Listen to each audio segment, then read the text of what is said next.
Hello, Paul Pluta channel, the premium source of information on luxury wristwatches, luxury collecting, and fabulous choices. Now today, guys, remember, like, subscribe, tell your friends. The ratings aren't great. I need you to help me, get back on my feet.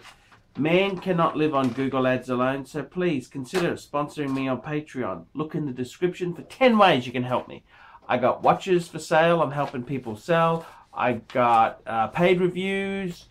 I got all sorts of stuff I'm doing to help you guys out. So please, come on, guys. Work with me, not against me. Look in the description for 10 ways you can help me. This is a paid review for Ryan. Ryan's been very generous. Hello, AC3. Further to my email yesterday, please attach a picture of my collection. I'm curious if you think the collection is well balanced and what you think I should get next. The collection consists of a Rolex Deep Sea, a PAM 111, Omega Planet Ocean 2500 42mm, and an Omega Speedmaster Professional. I also have a Speedmaster Reduced as my shitter, gardening, and vacation in sketchy places watch. I'm sending you another 20 US via PayPal for this review. Thanks, Ryan. Now, Ryan, I got to do an ad on the fridge for you. It is coming. Please, I've just been very sick this last week. I've been very sick. I'm just starting to come good. And just cut me a little bit of slack. Cut me a little bit of slack and I'll produce the goods. Now, let's have a look at this, Ryan. You sent me $20. Thank you so much. That helps me. I got to stay full-time on YouTube. I can't go and get a job. It's just silly. Now, I really like this collection. This is really, if I was new to the hobby and I just watching Archie for a couple of years, I'd probably buy this stuff you bought here. And I gotta say, it's really good. I love the Deep Sea. Yes, that is a great watch. And they've gone a little bit soft. The Deep Sea's gone soft because Rolex has introduced the James Cameron, which I gotta be honest with you, I probably prefer the traditional Deep Sea. And they've released the 43mm Sea Dweller. And I think they'll probably drop the Deep Sea. Prices will go through the roof. They'll soar. They'll soar because it is Rolex's biggest, girthiest production Rolex they've ever done. So the only thing they did bigger was that, remember that Hydra Bath, that dive watch they did years ago, which they attached to a submarine that went down. That's the only thing is more girthier. This Deep Sea is the biggest production Rolex they've ever done, 44mm, and they'll probably never do anything bigger or anything as big as that again. So I really think the Deep Sea has got investment potential. They will drop it. They will drop it. That's what they've done with the Sea Dweller. They're very clever. The Rolex is extremely clever. So the Deep Sea, get in now, because as soon as they drop it, they're going to go through the roof. So just bide your time. That's a great piece. I really do love it. The next thing you got is the PAM 111. And I got to tell you, honestly, I haven't been a huge Panerai fan, but I've started to warm to the brand. And the brand is, in the last 2 years, they've gone soft. And I got to tell you, the problem with Panerai, maybe the problem was they were too cool and trendy. I don't like things that are so cool and trendy. When they're that cool and trendy, it worries me. I like things that aren't cool and trendy. I don't like to follow the trend. That's why I love the Polar Explorer 2, because it's on the outer. If it was on the inner, I wouldn't want it, So it's one of these things. So I got to tell you, the PAM 111, that's the most classic PAM you can get. I was talking to a Paneristi friend of mine, and I said, I could possibly do a PAM. He goes, look, PAM 111, black dial. That's all he said to me. So I quite like the PAM 111. That is a cool watch.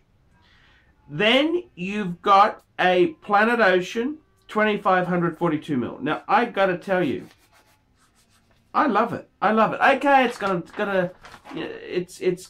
you know, no, there's nothing wrong with it. I was going to say it's got the coaxial movement in it, which I'm not a huge fan of the coaxial movement, but it's a very decent watch. It's very decent.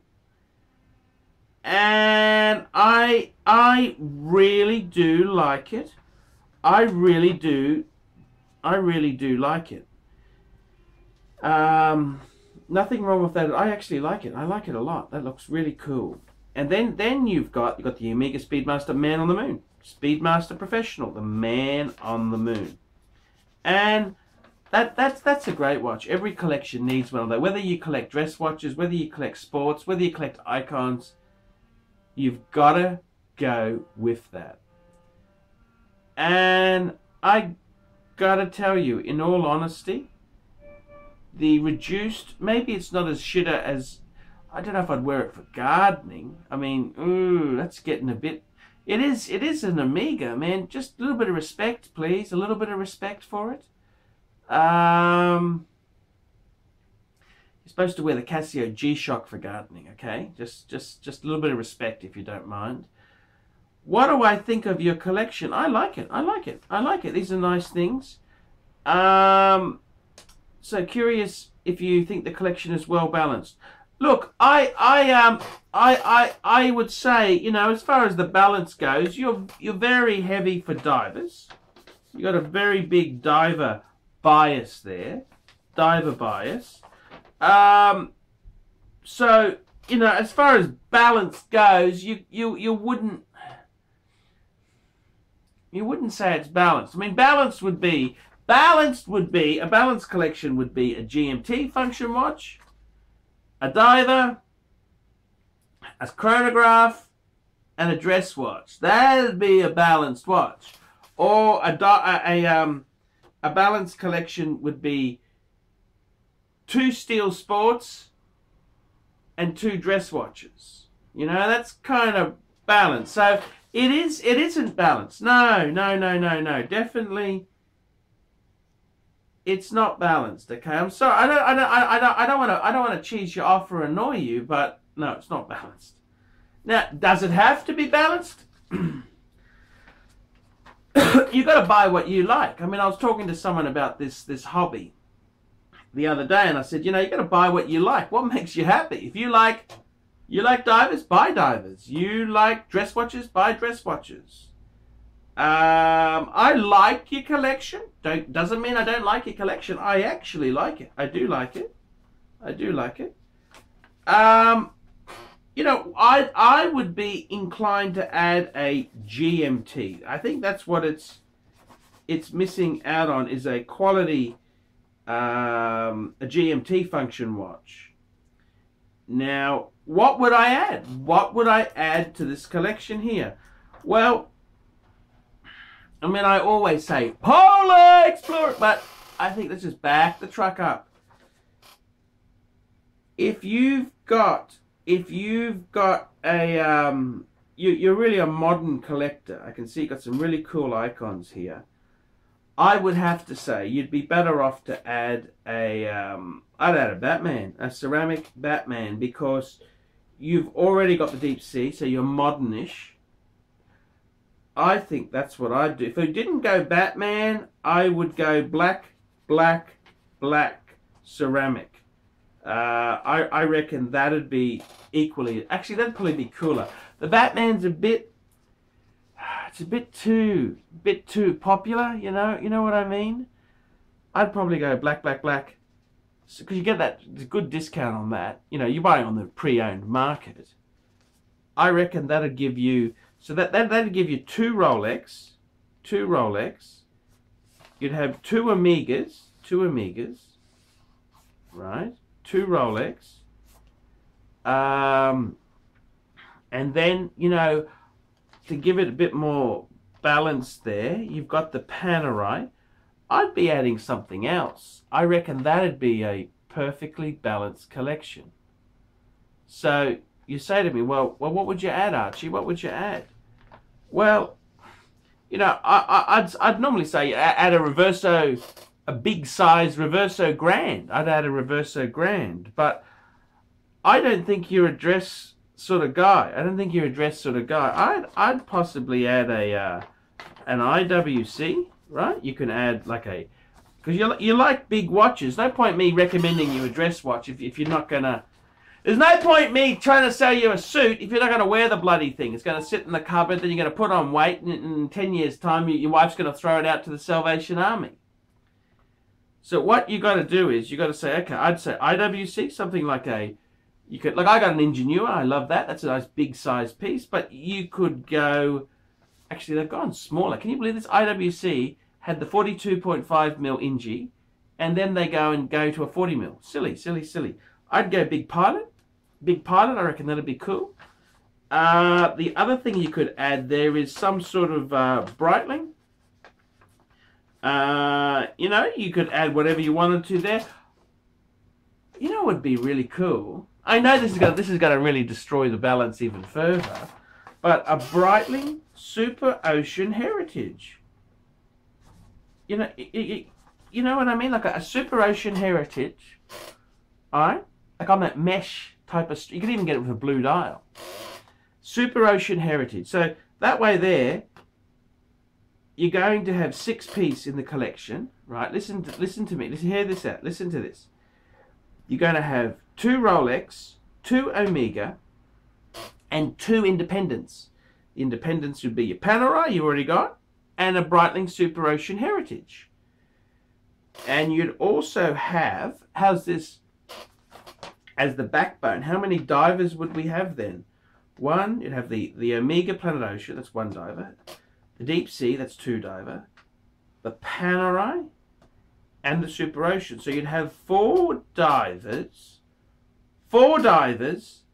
That's it. 4 divers and 2 non-divers. So it's kind of 4 and 2. Like we've got 6 pieces, but we've got 4 which are 2 2s. And 2 Independents, and 4 divers and 2 non-divers. How's that? I reckon that could work. That could work. So Breitling Super Ocean, definitely. I reckon that'd really pop. That'd really pop in there. So yeah, I like it. I like the collection. It's really cool. Really good collection. And thank you so much, Wayne, for doing a paid review. That helps me stay full-time. Otherwise, I might have to get a job. This is my job. I've got my job. I make videos for you people. I'm Paul Pluta on the Paul Pluta channel, the greatest YouTube channel of all time. Serious watch reviews, product reviews. I'll do any type of review you want. Send the bucks. I'll do the review. I'm Paul Pluta. Thank you so much for watching. I love you all. We specialize here in pre-owned Rolex watches. Rolex watch is a very special timepiece, and we always do the servicing exactly as factory specifications. We buy a pre-owned piece and we put it into brand new condition. We have Rolex certified technicians working on that. We completely disassemble the piece. We adjust and polish and change every single part of the watch.